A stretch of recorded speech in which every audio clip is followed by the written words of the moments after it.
the small, quiet town of Coldwater Creek, Montana, there stood an old farmhouse on the edge of a winding dirt road, a house locals avoided even in daylight. The structure leaned slightly to one side. Its once white paint faded into a sickly yellow-gray. No one had lived there since the Hendricks family disappeared in 1979. That was until Elena and Mark Sullivan, a young couple from Seattle, boarded in 2021. They wanted a break from city life.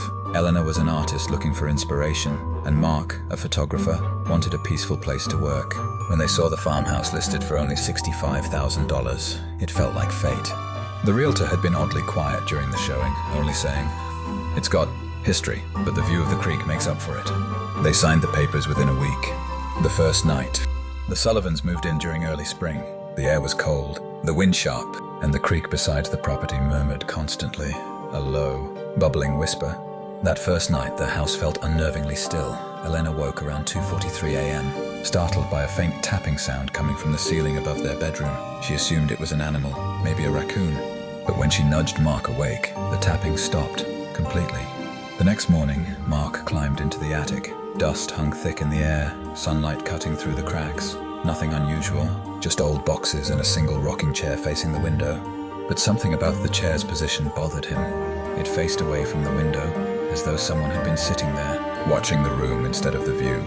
When he mentioned it to Elena, she laughed nervously. "Old furniture gives me the creeps," she said. "Let's just keep that door shut." And they did. For a while.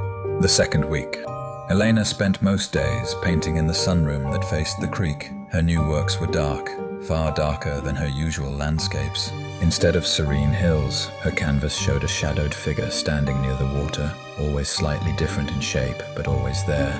Mark noticed the change. "You're painting the same scene again?" he asked one afternoon. "It's not the same," she murmured. "He's moving closer." He laughed, thinking she was joking, but when he looked at her paintings lined up on the wall, he saw what she meant. In each one, the shadow figure stood closer to the house. The creek. By the third week, things grew worse. Mark started hearing whispers while editing his photos late at night, just faint enough that he couldn't make out words, like someone humming underwater. One night, he followed the sound out to the creek. The moon was full, the air biting cold, the water reflected silver ripples, and someone was standing knee-deep in it. It was a man, or the shape of one. His clothes hung in tatters, his face pale and indistinct. Mark blinked, and the figure vanished. When he told Elena the next morning, she looked pale. "He's been in my dreams," she whispered, standing in the water, staring at me. She showed him her newest painting, the same figure, this time right outside their window. The journal. A few days later, Mark found an old wooden box while cleaning the attic. Inside was a leather-bound journal, brittle with age. The name on the first page read, "Clara Hendricks, 1978. Clara was the wife of the man who built the house. The first few entries were mundane, about chores, the garden, the creek, but the later ones turned disturbing. July 9th, 1978. Something lives in the creek. Henry says I'm imagining it, but I see it watching us from the trees. August 2nd, 1978. It whispers my name when the wind blows. Last night, I found muddy footprints inside the hallway.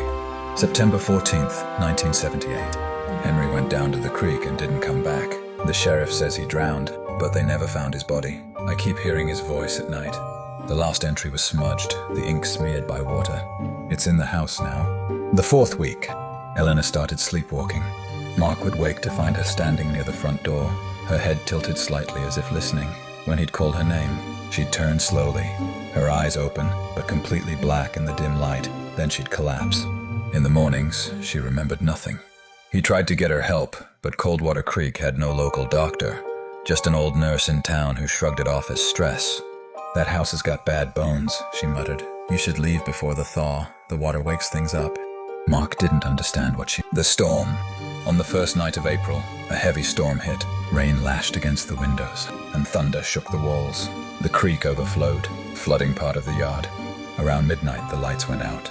Mark grabbed a flashlight and went to check the basement generator. The air down there was damp and foul, smelling of rot. The light beam flickered across the concrete floor and froze on muddy footprints, bare feet, small, like a child's. They led to the far wall, where water seeped from a crack. As he crouched to inspect it, a voice whispered behind him, low and wet, "You shouldn't have come back." Mark spun around. Nothing, just the sound of rushing water and wind. He ran upstairs, but when he reached the living room, the front door stood wide open. Rain poured inside. Eleanor was gone. The search. He followed her footprints through the mud toward the creek. The rain had slowed, and fog hung thick over the water. "Elena!" he shouted. Something moved across the creek. A figure, pale and still. It was her. She was standing knee-deep in the water, her head tilted like in her sleepwalking. "Elena, get out!" But she didn't move. Instead, a second shape rose slowly behind her, the same shadow from her paintings. It was taller now, almost human, except its face was a void. Mark rushed forward, tripping through the current, grabbing her arm. Her skin was freezing, her eyes unfocused. "He's here," she whispered. He never left. The water surged. Something cold wrapped around Mark's leg, like a hand pulling him under. He yanked free, dragging Elena to shore. When he looked back, the figure was gone. The aftermath. The next morning, the water receded. Mark packed their things immediately. Elena barely spoke, her eyes distant. They left the house without saying goodbye, without locking the door. A month later, Mark returned alone to collect some boxes. The house was quiet, untouched. Except for one thing. On the wall of the sunroom, where Elena had painted, was a new canvas. He hadn't seen it before. It showed the creek under the full moon, the water calm and glassy. In the reflection, a figure stood on the bank, looking out. It was him. The bottom corner of the painting read in Elena's handwriting. He followed us.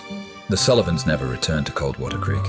In 2022, a local hiker found the farmhouse abandoned again, the furniture rotting, paintings still on the walls, but on one the paint had changed. The shadow figure wasn't near the creek anymore. It was standing in the doorway. Based on true accounts, Coldwater Creek exists in real records, a small, nearly forgotten settlement outside of Missoula, Montana. Locals claim the Hendricks family's disappearance was never solved, and several new owners since the 1980s have reported whispers and moving water inside the house. No one has lived there